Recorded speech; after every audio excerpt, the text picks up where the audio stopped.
ব্যর্থ যুক্তরাষ্ট্র, ইরানের মিসাইল শক্তিতে লাগেনি আঁচও। এই তথ্যই ফাঁস করল মার্কিন প্রেসিডেন্টের নিজ দেশের গোয়েন্দারাই। এ যেন ইরানকে নিয়ে ট্রাম্পের দাবিতে বড় ফাঁক। তাহলে এতদিন যা অভিযোগ দেওয়া হচ্ছিল সবই কি নাটক? আর ২০৩৫ সালের আগে সত্যিই কি আন্তঃমহাদেশীয় ব্যালিস্টিক ক্ষেপণাস্ত্র তৈরি করে ফেলবে ইরান?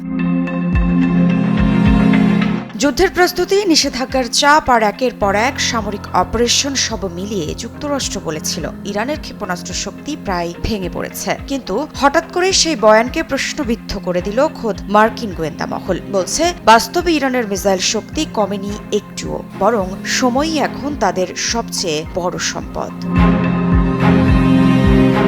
তাহলে প্রশ্ন উঠছে, যুক্তরাষ্ট্র কি ইচ্ছাকৃতভাবেই হুমকিটাকে বাড়িয়ে দেখিয়েছিল, নাকি পুরো যুদ্ধের ন্যারেটিভটাই ছিল রাজনৈতিক কৌশল? আর সবচেয়ে বড় প্রশ্ন, ইরান যদি এখনো শক্তিশালী থাকে তাহলে সামনে কি আসছে আরেকটি বড় সংঘাত?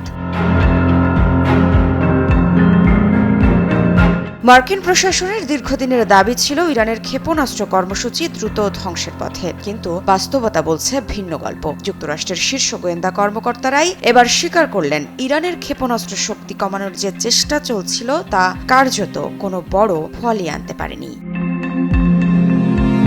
18 মার্চ সিনেট ইন্টেলিজেন্স কমিটির শুনানিতে ন্যাশনাল ইন্টেলিজেন্সের পরিচালক তুলসী গাবার্ড এবং সিআইএ পরিচালক জন র্যাডক্লিফ স্পষ্টভাবে জানান ইরান এখনও যুক্তরাষ্ট্রে সরাসরি আঘাত হানতে সক্ষম দূরপাল্লার ক্ষেপণাস্ত্র তৈরি করতে পারেনি এবং তা করতে তাদের আরও বহু বছর সময় লাগবে।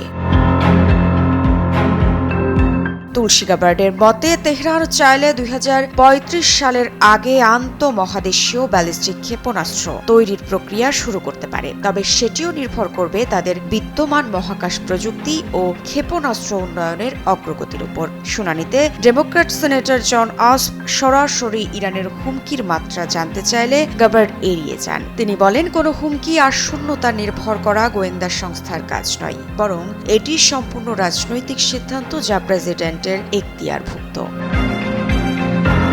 আমি ভরসা রাখি হিরন স্মার্ট ওয়াটার পিউরিফায়ারে।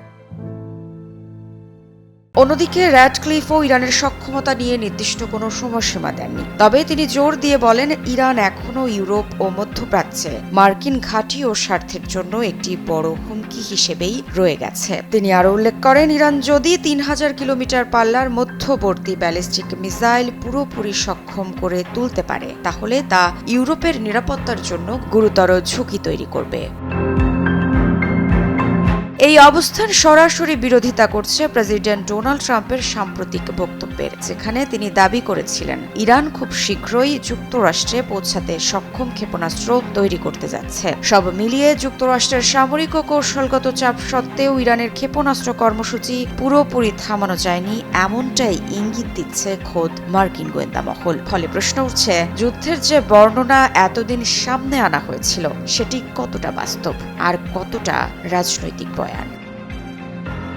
ইরান যুদ্ধ থেকে সরে আসার পথ খুঁজছেন ট্রাম্প, তবে কি ইরানের ওপর চাপ বাড়াতে গিয়ে ফাঁদে যুক্তরাষ্ট্র? ইরানকে ঘিরে যে যুদ্ধ চাপ আর কৌশলগত আগ্রাসনের গল্প ওয়াশিংটন এতদিন সামনে এনেছিল, এখন কি সেই গল্পটাই উল্টে যাচ্ছে? ভেতরের বিশ্লেষণে এমন দাবি উঠে এসেছে যে যুক্তরাষ্ট্রের প্রেসিডেন্ট ডোনাল্ড ট্রাম্প নাকি এখন সংঘাত থেকে এক্সিট স্ট্র্যাটেজি অর্থাৎ সম্মানজনকভাবে বেরিয়ে আসার পথ খুঁজছেন। কিন্তু প্রশ্ন হচ্ছে, যে যুদ্ধ শুরু করা হয়েছিল আধিপত্য দেখাতে, সেটাই কি এখন নিয়ন্ত্রণের বাইরে চলে যাচ্ছে? আর ইরান কি সত্যিই এমন অবস্থানে পৌঁছে গেছে যেখানে চাপ বাড়ালেই পাল্টা বিপর্যয় অনিবার্য?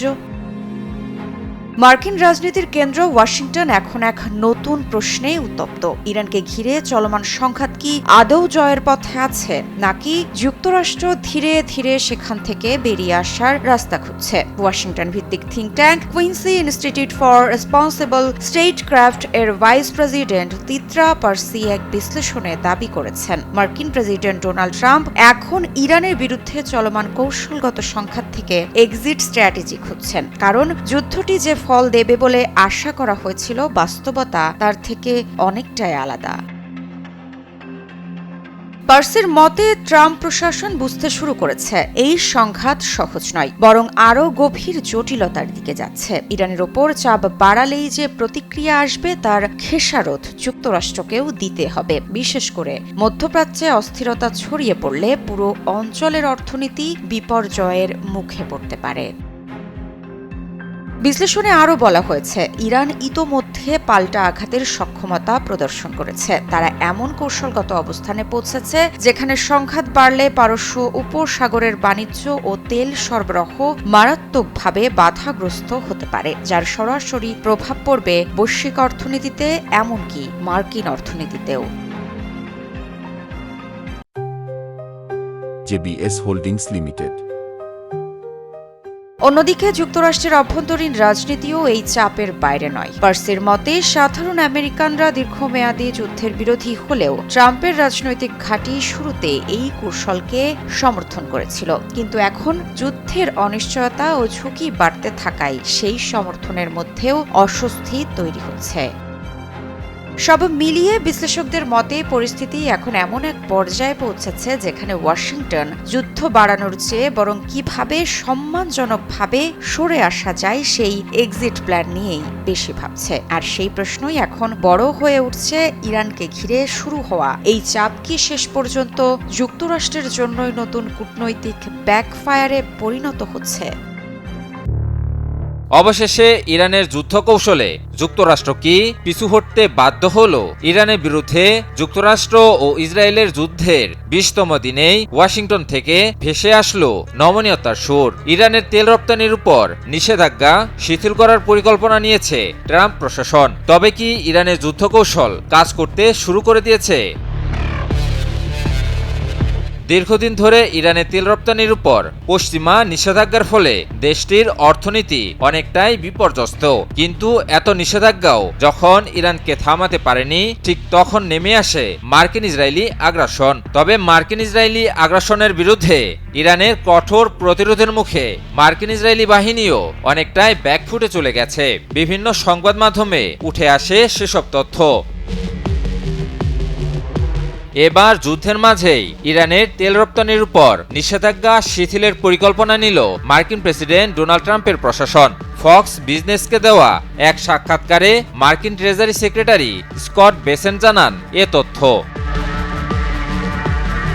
বেসেন্ট জানান, বিশ্ববাজারে তেলের সরবরাহ স্থিতিশীল রাখার লক্ষ্যে সমুদ্রপথে থাকা ইরানি তেলের উপর আরোপিত বিধিনিষেধ যুক্তরাষ্ট্র শিথিল করতে পারে। তিনি আরও জানান, প্রয়োজনে যুক্তরাষ্ট্র একতরফাভাবে তাদের নিজস্ব তেল মজুত থেকেও বিশ্ববাজারে ছাড়তে পারে। বেসেন্ট এই সপ্তাহের শুরুতে উল্লেখ করেছিলেন যে মার্কিন প্রশাসনের অবগতিতেই ইরানি তেলবাহী ট্যাঙ্কারগুলো ইতিমধ্যে হরমুজ প্রণালী অতিক্রম করছে, যা বিশ্ববাজারে তেলের সরবরাহ বজায় রাখতে সহায়তা করছে। গত 28 ফেব্রুয়ারি মার্কিন যুক্তরাষ্ট্র ও ইসরায়েল যৌথভাবে ইরানের বিরুদ্ধে যুদ্ধ শুরু করে। বিপরীতে ইরান দীর্ঘমেয়াদী যুদ্ধ কৌশল গ্রহণ করে। ইরান জানে মার্কিন ইসরায়েলি যৌথ শক্তির সামনে ইরান একা পেরে উঠবে না, তাই এই ধরনের যুদ্ধ কৌশল বেছে নেয় ইরান, যেখানে প্রতিপক্ষের যুদ্ধ ব্যয় অত্যধিক করে দেয়া সহ বৈশ্বিক জ্বালানি সরবরাহ এবং অর্থনৈতিক কার্যক্রমকে ক্ষতিগ্রস্ত করার পথ বেছে নেয় দেশটি। আর এই কৌশল খুব ভালোমতো কাজে দেয়। ইরানের তীব্র প্রতিরোধের মুখে ইতিমধ্যেই পর্যদুস্ত যুক্তরাষ্ট্র ও ইসরায়েল। আর এর মাঝে যুদ্ধ দীর্ঘমেয়াদী রূপ নিলেই মার্কিন প্রশাসন খোদ দেশটির অভ্যন্তরীণ বিরোধিতার মুখোমুখি হতে পারে। পাশাপাশি বিশ্বজুড়ে জ্বালানি ও অর্থনৈতিক সংকট যুক্তরাষ্ট্রের বৈশ্বিক প্রভাবকেও ক্ষুণ্ণ করতে পারে। কি বুঝলেন ভাই? অনলি যেটাই চাই। সবশেষে বলা যায়, ইরানের দীর্ঘমেয়াদী যুদ্ধ কৌশল ধীরে ধীরে তার প্রভাব দেখাতে শুরু করেছে। সরাসরি সামরিক শক্তিতে পিছিয়ে থাকলেও কৌশলগতভাবে প্রতিপক্ষকে চাপে ফেলে দিয়েছে ইরান। যুক্তরাষ্ট্রের আজকে নিষেধাজ্ঞা শিথিলের পরিকল্পনা আগামীকাল যুদ্ধ বন্ধ করে দেওয়ার সিদ্ধান্তে রূপ নেয় কিনা তার অপেক্ষায় রয়েছে পুরো বিশ্ব। মধ্যপ্রাচ্যের যুদ্ধ যেন শুধু অস্ত্রের লড়াইয়ে সীমাবদ্ধ নেই, বরং এটি হয়ে উঠছে বিশ্বশক্তিগুলোর প্রভাব বিস্তারের এক জটিল খেলা। এই যুদ্ধে সরাসরি অংশ না নিয়েও একসঙ্গে দুই ভূমিকায় অবতীর্ণ হয়েছে চীন। একদিকে কৌশলগত সহযোগিতা, অন্যদিকে কূটনৈতিক সমর্থন। প্রশ্ন উঠছে, চীন কি তবে নীরবে মধ্যপ্রাচ্যে নতুন শক্তির সমীকরণ তৈরি করছে?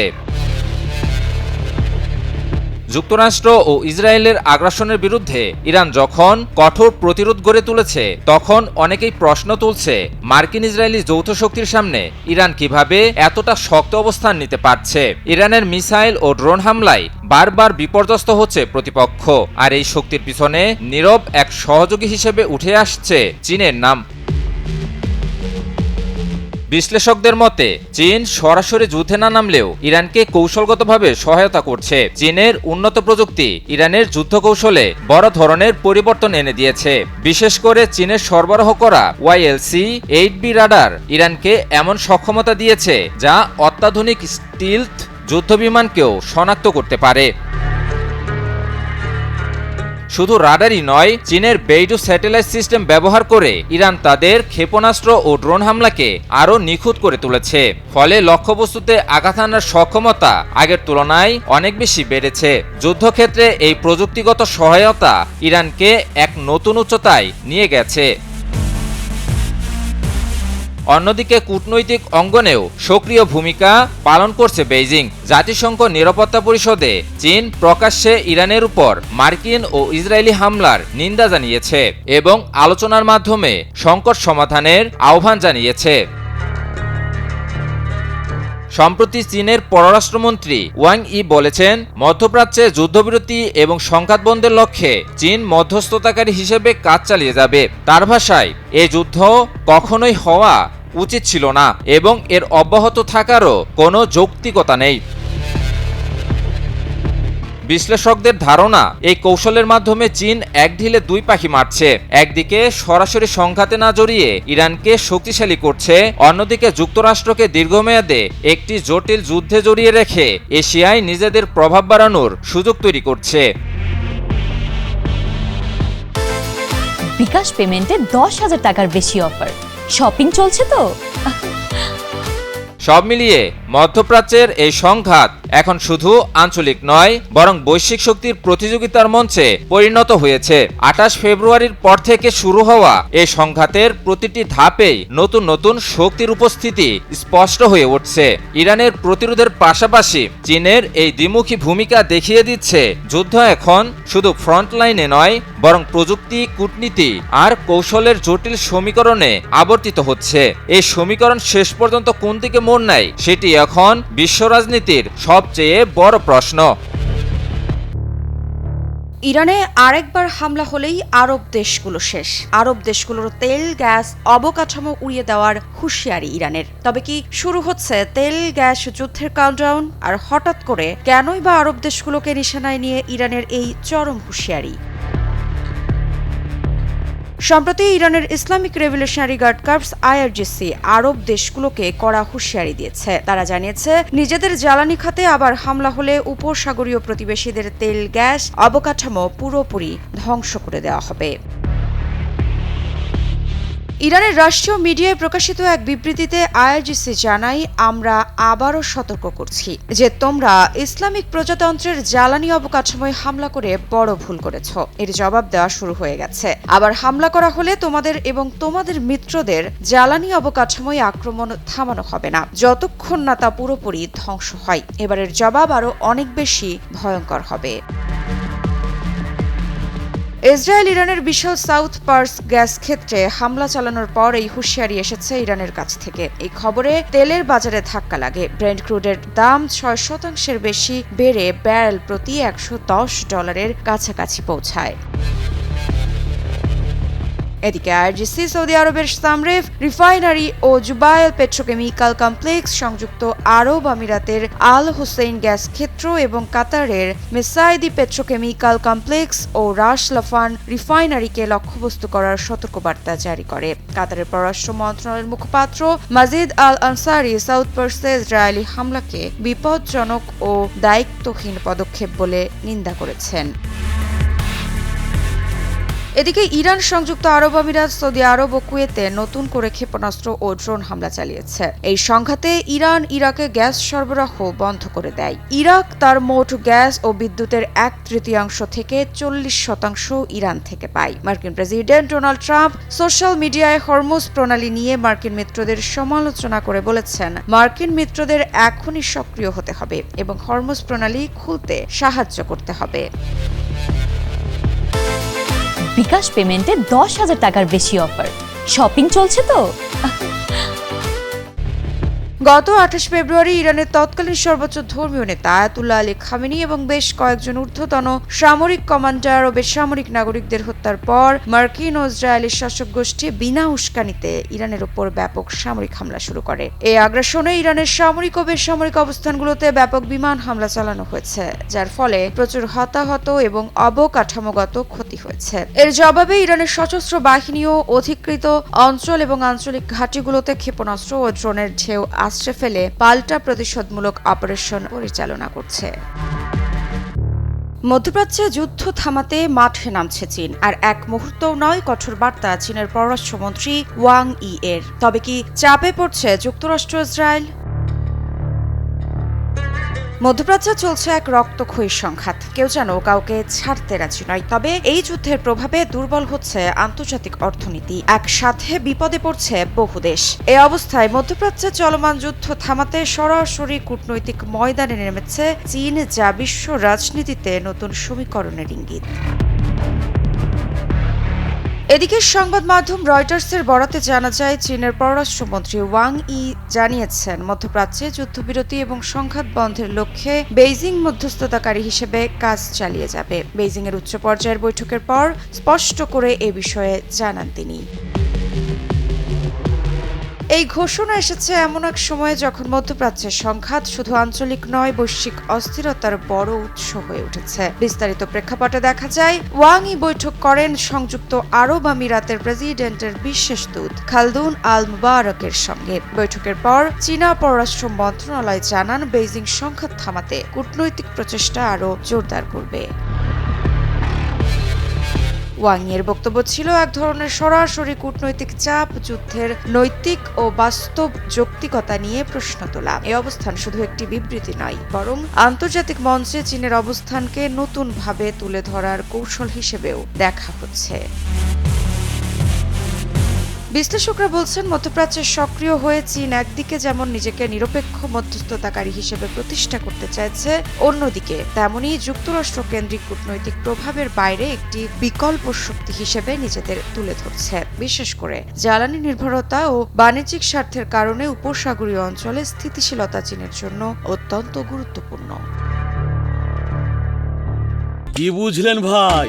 অনলি যেটাই চাই। এদিকে সংযুক্ত আরব আমিরাতের সার্বভৌমত্ব ও নিরাপত্তা রক্ষায় চীনের সমর্থন পুনর্ব্যক্ত করা হয়েছে, যা উপসাগরীয় দেশগুলোর সঙ্গে বেইজিংয়ের সম্পর্ক আরও গভীর করার ইঙ্গিত দেয়। সব মিলিয়ে প্রশ্ন উঠছে, চীনের এই কূটনৈতিক তৎপরতা কি সত্যিই যুদ্ধবিরতি আনতে পারবে, নাকি এটি বৈশ্বিক প্রভাব বিস্তারের বৃহত্তর কৌশলের অংশ? উত্তর যাই হোক, মধ্যপ্রাচ্যের সংকট এখন নতুন এক খেলোয়াড়ের উপস্থিতি স্পষ্ট, আর সেটি বিশ্ব রাজনীতির গতিপথ বদলাতেও পারে।